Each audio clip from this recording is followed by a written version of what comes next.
Hey everybody, Todd Dills here, your host for this August 18th, 2025 edition of the Overdrive Radio podcast, where we're diving into the trends uncovered in the July report authored by our own Alex Lockie, documenting the rise of the so-called non-domiciled CDL in recent years in the U.S. It's a kind of license that many states can and do issue to those in the U.S. from other countries and with temporary work authorization. If you haven't downloaded the report for yourself, it's available via links I'll certainly post in the show notes for today's podcast.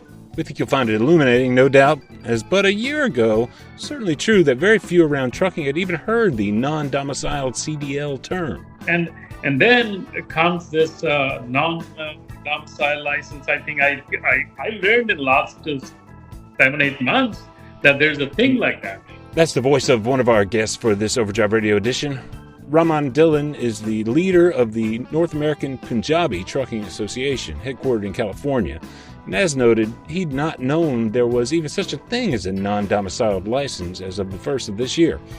At once, he could see the influx of people into trucking throughout the pandemic period and continued issues on the CDL training front, with fly-by-night schools rushing people into work behind the wheel, something he had personal experience with in years past, making it among principal issues he advocates a fix for. Personally, he's heartened to see the recent federal attention to CDL issuance practices broadly speaking, and non-domiciled CDL issuance in particular. It's not only a trucking issue, it's a national security issue. A person crosses the border, within a couple of months they get their work permit, and within next month they get their license. They never drove a car in this country. They never had any experience in this country. How come you are allowing to do that? Dhillon will take us back to his own experience immigrating to the U.S. in the 1990s, after his father drove truck in the Indian military as he was growing up, through to establishing the Primelink Express trucking company with a brother and other friends, and establishing the North American Punjabi Trucking Association in 2018, in the wake of advocacy in the Punjabi American community ahead of the ELD mandate the previous year. NAPTA, N-A-P-T-A, is the acronym for the association. It isn't just for Punjabi Americans, though, as he notes.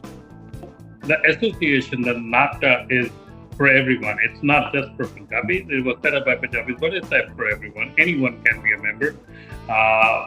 We have a fuel card. It's a hybrid fuel card that where you can, if your credit is not good, you just get prepaid. They will look at you for 3 months, 6 months, and they'll turn into credit.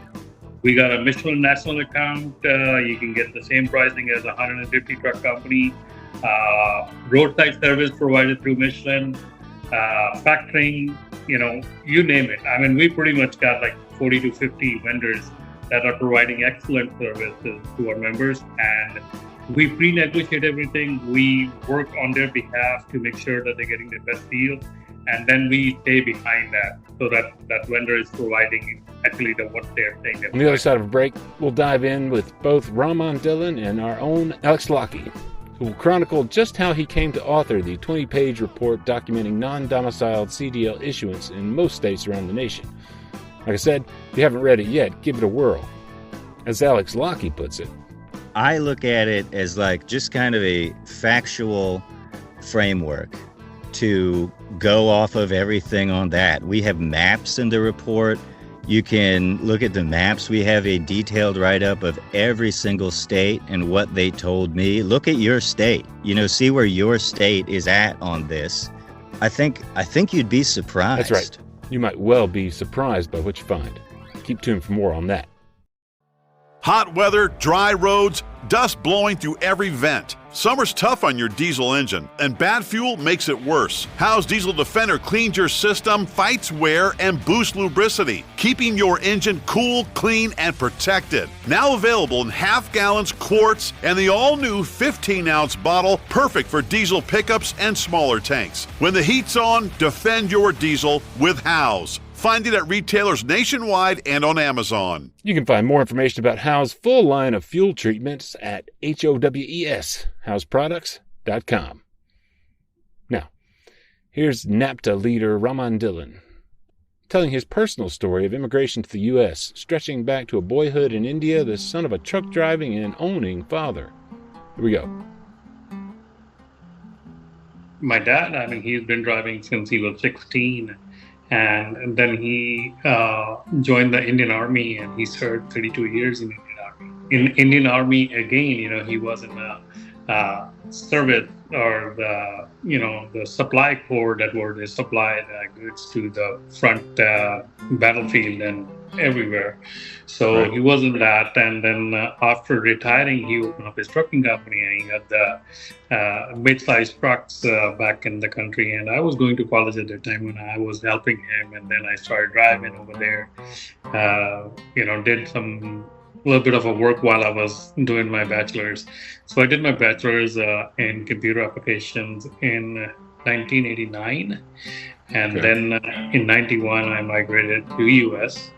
And so that's how we came in over here. And then after that, we just started doing insurance business, this and that. And then finally in 1996, opened up a trucking company in the Bay Area and started working in that company. And then from there, everything is gone into trucking. So we started a trucking company, long haul trucking company in 2002, which is also a company named Primelink Express. Me and my brother started in 2002, and one of our friends who was working for us, he was the one who took over it, and then he expanded, and he's doing great these days. I mean, he's up to 120, 150 trucks.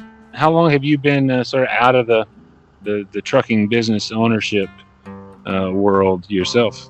Like, when did you get out of that? So actively driving, I gave up in 2013. Okay, so you were still trucking before then. Okay. Yeah. I drove for about 4 years, the long haul. I did the short haul, but I did the inside work, outside work. And in 2013, when I was driving after 2008 to 2013, that's the time when we learned that there's a big problem. There's an information gap between the community and the mainstream trucking industry. So we tried to fulfill that gap, and we started a bilingual magazine, Punjabi Trucking Magazine. And then 2013 and 2014, we started the trucking show. And then those things were going good. Then we started a Latino Trucking Magazine. So one of my partner, he came in and he said that, he wanted to start the Latino Trucking Magazine. So we started that. We ran that for 5 years. And finally, in 2018, when the ELD thing came in, we were, advocating about ELD way before that. We announced actually the hours of service in ELD in 2013 or 14 in the magazine. And so with that protest and all that, here comes the NAPTA. So some of the friends, they got together, they said, okay, we wanted to do this, and I was been advocating to do that.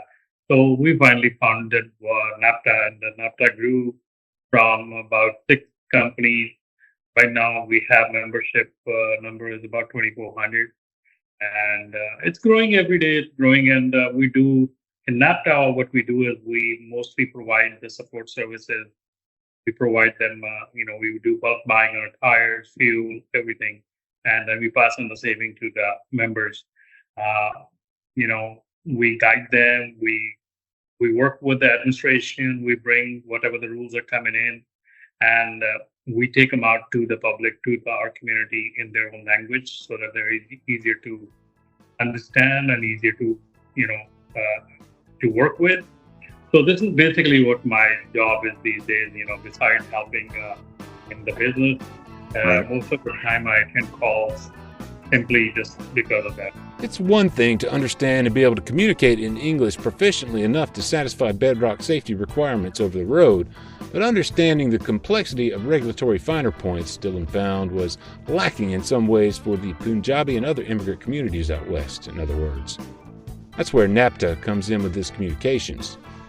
Dhillon hosts a regular YouTube series that is the outgrowth of those early publishing efforts and otherwise focuses on building out support structures for trucking companies of all stripes. Liken his efforts to the early work of the National Association of Small Trucking Companies from its home base in Tennessee, with buying groups delivering savings and extending into driver qualification management, drug testing, and more. Since the West Coast ELD protests, communication's been a clear need, he said. even as the Punjabi trucking community along the West Coast was clearly close-knit and organized. Here he describes efforts to translate the California Trucking Association's messaging around advocacy and regulation to the community early on. I was working with PTA for 7 years at that time, and we always ask for help and support, but it wasn't there the way that Indian community wants it. So I think that became the reason to start. Sure. Sort of language and communication has a lot to do with that, it sounds like, eh? I fully support that, English, right now that when we are talking about English, so English reading, writing, understanding is required by the job. I mean, if you go and you wanted to get any job, and if their requirement is English, I mean, you won't get it. Simple as that. Right. I mean, so why trucking? I mean, I fully supported it because that's also not only English requirement is necessary for the job, it's also a safety hazard. I mean, if the person, last week we drove to Canada and I was showing my wife, I said, listen, look at this, the scale signs are coming up. There's so many boards are, telling people what to do. And if the person is not able to read or understand what it says, what he's going to do. I mean, right. What decisions he's going to take, because any signage, anything that is on the road is actually very important for the trucker to understand. Every driver needs to understand very properly. So it was like evident that, hey, listen, if you don't know how to read or speak or understand English, it's really hard to drive on a freeway. And so I think I fully supported that. The only thing with us is that, when it comes to the rule and regulations, when it comes to explaining something to the community, I think it's better to explain it in their own native language. That way they will understand much better.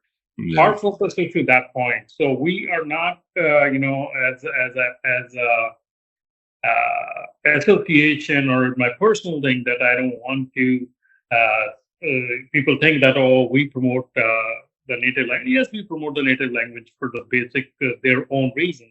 Sure. Matter of fact, like 4 weeks ago, we started the classes in the local temple in Stockton, in Fresno, in Sacramento. So all these local temples, they were running these schools in those temples they were teaching the young kids that who were born in this country the native language. So we went up to the temples. We said, hey, you're doing this for the kids. I think it's about time to do it for the adults as well, because they need to know English. So we started the classes. Actually, my wife teaches there. So we started the classes, and then we're trying to add on more temples and more, so that people, they can learn English, because it's the language that you need to thrive and you need to grow. The interesting part, Todd, is that the California DMV was giving a test in Punjabi. Well, come on, man. One way you're giving them a test in Punjabi, and then how you expect them to read in English afterwards. If that's the regulatory requirement, yeah, like the test should be in your standard English, right? And I think the major culprits are the trucking school too, because when they meet the person, when they do their due diligence, I mean, don't they see the person is not able to read, write English? The person is not able to understand. How come you qualify that person to be a license holder when that person is not even able to do those things? Because that is the first red flag, that if a school is getting them through, then everybody else should be, behind. Although the school, the DMV, the trucking company is hiring, I mean, they're not looking at them. I mean, right. It's everyone. Every level has a problem. And then comes this non-domiciled license. I think I learned in the last 7-8 months that there's a thing like that. As noted up top, the non-domiciled CDL took many in trucking by surprise. The fact that it even existed, really. Including yours truly and Raman Dhillon. Alex Lockie's report, cataloging as much information as possible from the states and documenting a growing trend in issuance, followed reports from readers about truck operators running over the road in some cases while holding temporary work visas, and, as Lockie describes in what follows, just listening in the truck stops and encountering new faces, new voices, new languages. People at truck stops, on the roads, who don't seem like they've been in the country very long. Seem like they don't speak English well and aren't really familiar with things. And at the same time, there's been a huge prolonged capacity surplus, right? Rates are down and going nowhere. And if you ask the big trucking associations, a year ago or something, they'd say, no, there's no influx of foreign drivers or anything like that. But so we talked to the drivers a lot, and they told me over and over again, it would be a completely unrelated story. At the end of the story, the guy would say, like, Alex, when are you going to write about all these people at the truck stops we're seeing? And there became some advocacy around it all of a sudden. Yeah. All of a sudden, it's blowing up on social media. Every day, there's like a new crash, and the person does not appear to have been in this country long. And then people start talking about non-domiciled CDLs, which I hate that term, by the way. It takes a long time to say. I don't want to call it like a non-dom, or, I don't even want to abbreviate it anyway. And if you Google it, it goes to the FMCSA page, and it's like all the government writing, it's like super vague, but basically all those words somehow mount up to saying, this is a license that you can get almost no matter where you live, as long as you meet the bare minimum of documentation for being in this country. Basically an I-94, which is just an entry and exit arrival form, which the previous administration made much easier to get. There was like an app you could download and quickly declare yourself like, not it as far as documentation goes. And then from there, I start asking, I just start at the top, FMCSA. What are these, and how many are there? And they give me the same vague, like kind of runaround stuff, and they don't know. And they say, ask CVSA, the Commercial Vehicle Safety Alliance. I do. I talk to them a lot, so I just sent them another email. They said they didn't know either. They said, ask the, I might mess it up, the American Association of Motor Vehicle Administrators. Well, you and I talked about them as a possibility, I think, even before anybody else may have recommended it, but yeah, AMBA. AMBA. And they, I guess, are in charge of a lot of the licensing stuff. There's 50 state DOTs, right? So I guess they need some big organization, and they didn't know. And so that's like the reporter's nightmare, is when nobody federally knows. Now we have to talk to all 50 states. And I really dragged my feet on that. I did not want to get around to it, but it kept coming up more and more and more. All of a sudden, the president is talking about an audit of non-domiciled CDLs. I think from January, few people on earth had heard of a non-domiciled CDL. By April, it's in an executive order from the president. So this has been a meteoric rise. We finally put a word to it. And if I can be frank, like a word that I'm a little more comfortable with, I don't knock anybody. Foreigners, I don't care where you're from, I don't want to use these words that, because if you're out there driving, that's a hard job. It's probably harder than opening the laptop like I do. So I got nothing respect for the people that drive. So as soon as we put a word to this non-domicile thing, all of a sudden there's a national audit of it. By that point, I was already had already started contacting states by then, for sure. I think you had started. You got some pretty good results even before that from big states like Illinois and Texas and a couple others, for sure. And that I'm pretty proud of. Well, I just guessed like what would be a few interesting states to see what, to ask. I Yeah. don't want to ask all 50. So I'm like, California and Illinois are like, you you have to Yeah. do those. And then let's see what's going on in the Pacific Northwest. And then let's go down south once or twice, Texas, South Carolina.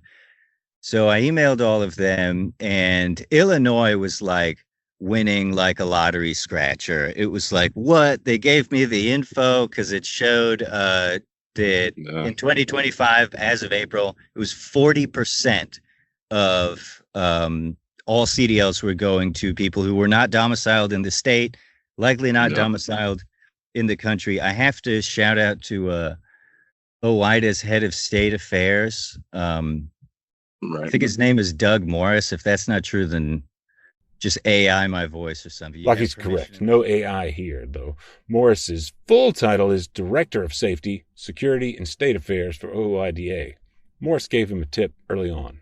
He told me anecdotally, he was like, I heard that in Illinois it's almost as many non-domicile appointments as regular. And he was right. I mean, That's to be true, yeah. That's been the most shocking stuff about this is, we've heard all manner of tales from the road, some more believable than others. But the more I fact checked and kick the tires on this stuff, the more it is absolutely true. It is about half in Illinois. And then that I saw, in the world today, it's like you put something like that. People read the news, they shared it, which is great. But then through the telephone game, now people are saying like, 40% of all CDLs in the country, or you know what I'm saying? Like the number gets misremembered and talked about and I don't blame him. I forget stuff too. So that just really spurred me on. I was already like 8 states deep finishing. Keep going. Yeah. And some of the states were really, Alaska wrote me back the same day and said 5. Lockie asked all 50 states for non-domiciled CDL issuance counts if they do issue such CDLs, looking back 10 years. Likewise, regular CDLs, hence that 40% number in Illinois for this year, a rapid clip compared to prior years there for sure. Not all states could or would participate, though. Few don't even issue non-domiciled CDLs, for instance. I think 11 states did not get numbers to me. And we found definitive proof of most likely 60,000 active non-domiciled CDLs on the road, which once again, drivers are right. That's more than ever. And it is, it's not like millions, but it's a significant number. Those 60,000 come from about 34 states, which represent 2/3 of the U.S. population. There's about 220 million in those 34 states. These states that did not provide data have 1/3 of the nation's population, about 110 million. So I think it's pretty reasonable to assume that, if those other states issue at the same rate that the states that told us issue, then it's easy to say 90,000. Or, if you think they issue slightly more, it would be easy to say 100,000. And at the very least, like, it's not my job to judge any of this stuff. It's my job to uncover those facts, do the pretty boring work of talking to DMVs and, reminding them like, hey, I'm checking back on this email like 8 or 9 times over 2 months times 50, get all that stuff straight. And I just wanted to make my little contribution to this in a factual and helpful way, because like I say, it's not my part to disparage any driver out there. It'll certainly be interesting to see what becomes of the federal audit of the non-domiciled CDL issuance practices and such. And have you heard anything from the federal level in the aftermath of our report at all? I know you've talked to some of the states after this, but anecdotally, I heard that they love it and it's a hit and they're all reading it. I mean, that's what I heard. I mean, imagine you're a federal worker tasked with doing a national audit of this stuff, and one day You get one that it just pops right down on your desk. No, but I really hope they do go way further than what I've done. I haven't heard back specifically on that. I did send it to them. They did give me a comment. Look, the federal government doesn't talk loosely about this kind of thing. You know, they move at like a glacial pace. When they move, it's a big move, you know, and they are consistent with me every time we interact on this, that they, at least by their words, we can judge their actions when those come later, but at least on their word, they are committed to this on safety grounds, on fairness grounds, and importantly, they're looking at the validity and authenticity of all CDLs, foreign ones, there's, you know, I'm just as worried about the 24-hour schools. You know, if that student is foreign or native born, it still scares me that somebody is going to like a fly-by-night school. Raman Dhillon of the North American Punjabi Trucking Association feels that inadequate training might be the biggest issue going. His personal experience shows that problem is in no way a new phenomenon. He didn't have the need for a CDL of his own until near the end of the first decade of this century. When he first came to the United States permanently in 1991, the CDL was certainly around, though. Here's how he describes those days as he remembers them. It was very, very strict kind of deal. It was not like everybody is going to get it. It was just very selective people. They went out and they got the licenses. Not everyone was into that, but at that time, yeah, it was pretty good, and I think it was considered as tough to get the license. And I mean, what was your experience getting one? I suppose, like, when did you do that? Was it later? It wasn't immediately. Yeah. No, I got it in 2008. I was 1996 when we opened up a company. We didn't do the long haul. We were doing the short haul. That was in 24-foot trucks, which was less than 26 GVR. So we don't need a Class A license on that. And when we started our company, I was not driving. My brother was. So I didn't had a chance to get the license. In 2008, when crash happened and we lost everything, that is the time then I found that, I need to go to driving because I need to find another way of to make a living. So I got the license, and my experience getting the license was also dramatic. I went to an Indian trucking school where they charged $1,200, and they said we can get you the driver license in 7 to 10 days. Right. For first 3 days, I was going there and I was sitting, doing nothing. And they don't have a qualified instructor on the floor. They don't have insured, or they don't have nothing like that. The person who came like a month before me was the instructor. And so after 3 days, I went to the owner. I said, hey, listen, you know what? It's not going to work, because you said that we'll get you the license in 10 days. I'm not comfortable driving truck, and it's been 3 days, and right. So right. I don't think so. It's going to work with me. And he said, yeah, I don't think so. It's going to work. How much you paid? I said $600. So he gave me $600 back, and he said, you go find somebody else. So I went to a Western Truck School, and I got there. They were charging $4,200 at that time. So I said, well, I'll pay you cash, and negotiated. So got it done. They took 6 weeks. They told me that they can get me in 1 month, but they took all full 6 weeks. I learned from there. And I'm glad that I went to that school. I'm glad that I learned that way. Because for me, at that time, that was very important that I can get back on a truck ASAP. So I think my experience was the same way, that, getting to that school and this school was a big difference. The training inadequacy at some schools that he describes, he said, has only compounded a decade and a half on, even with the entry-level driver training rule in place requiring pre-skills test training. Dhillon refers to that rule in what follows by its acronym, ELDT. It got way worse than I'm in right now. I was when this ELDT program launched. when they put out the curriculum and all the syllabus and everything they put out. I made a 2-episode podcast on each and every step that they have to do. You go to these schools and probably none of the steps are followed. I mean, the first main thing is that if you are going to be driving 53-foot trailer, pulling through 53-foot trailer, you should be getting trained on 53-foot. They're getting trained on that 20-foot trolley. And right after getting training on that, then you go ahead and go get your 53-foot trailer. How are you going to drive that? How are you going to manage that?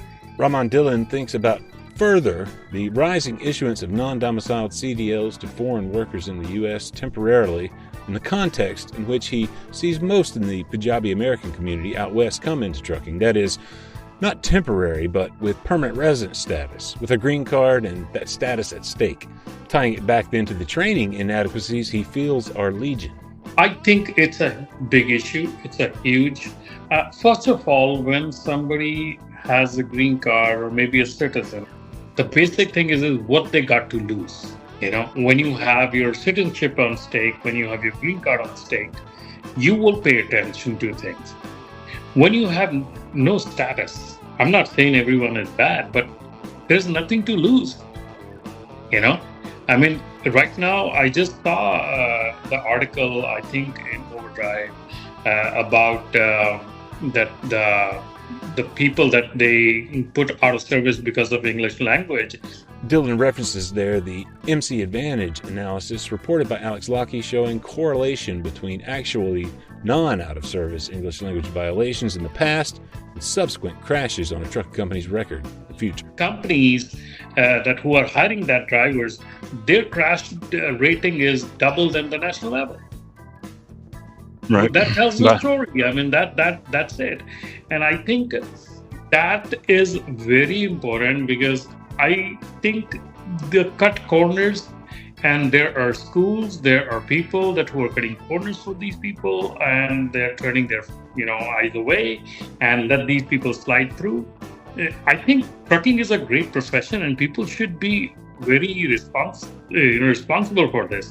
And I think there's a lot of culprits that needs to be take a look at this, because as administration is saying right now that they are going into states and looking for these states how they're issuing the CDLs, their practices. I think that should be looked at very carefully and very quickly, because I think it's getting worse by the day.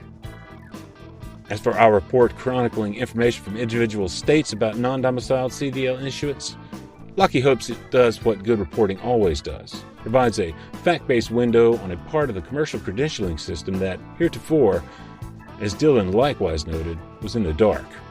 It just shines a light into what is really a dark corner of trucking. All the great, freight analysts out there have been for the past year at least, report after report of why is capacity so stubbornly high? Or the market fundamental Right.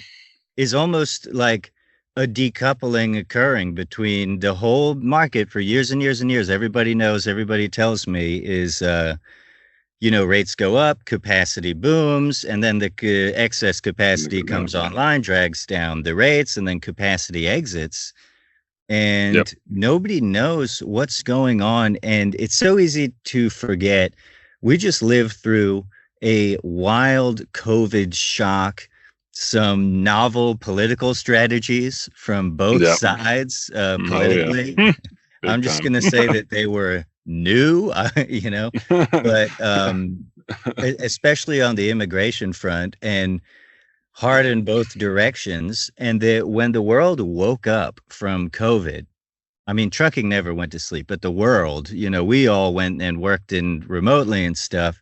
When the world woke up, there was a different kind of capacity there. Something was different, and people could feel it. And it did broadly track with the election, but it just felt like something so real and organic, grassroots almost, that, it's a difficult topic. I didn't want to have to email 50 states go through 11 sets of FOIA paperwork.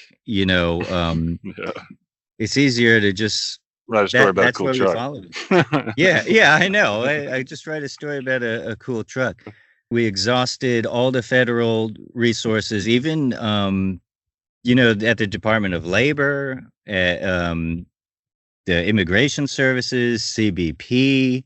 I'm pressing them for other stories. I'm talking to CBP about, cabotage is a big issue. So another confounding thing, Mexican drivers can't have a non-domiciled. So there are so many different types of non-citizen truck drivers in the U.S. Yeah. And, how can you enforce cabotage? Like at the border, you just have to take the guy's word for it that he won't haul another load in the States. Download the report via a link I'll drop in the show notes and directly via the post that houses this podcast for August 18th, 2025, overdriveonline.com/overdrive-radio. You might just be surprised by what you find. New England's very open and liberal on immigration, but New Hampshire and Rhode Island don't issue non-domiciled CDLs. Georgia does. Florida does a lot, but they really closely track the citizenship status of people in Florida, but they still issue them CDLs, which is all interesting. The more you know about your state's politics, the more it's cool to engage with. I guess Ron DeSantis is one of the nation's great issuers of, Greg Abbott is. It's like it doesn't fit maybe their national profile, but that's exactly why this kind of stuff is interesting. Big thanks to our own Alex Lockie and the North American Punjabi Trucking Association's Raman Dhillon for their time with this podcast. Big thanks to you for listening. Again, catch the non-domiciled CDL report via a link in the show notes wherever you're listening. Overdrive Radio is on Spotify and SoundCloud, Apple Podcasts, and YouTube. Overdrive's Facebook page and any listening platform, really. Leave us a review there if you're enjoying these, and here's a big thanks for that. Overdrive Radio is a production of Overdrive, the voice of the American trucker. It's edited and produced by me, Todd Dills, with the acoustic guitar and other support of trucker-songwriter Long Haul Paul Marhofer. The theme is Legend of the Snake Man by Marhofer, featuring the guitar work of Travis, Snake Man himself, Whammick. Terry Two Socks Richardson on bass, keys by Tishomingo Jim Whitehead, and on drums, Andrew Marshall. The podcast is backed up further by Overdrive's own social media coordinator, Jasmine Campbell, senior editor Matt Cole, executive editor Alex Lockie, and video editors Lawson Rudisell and Andrew Glenn. See you next time.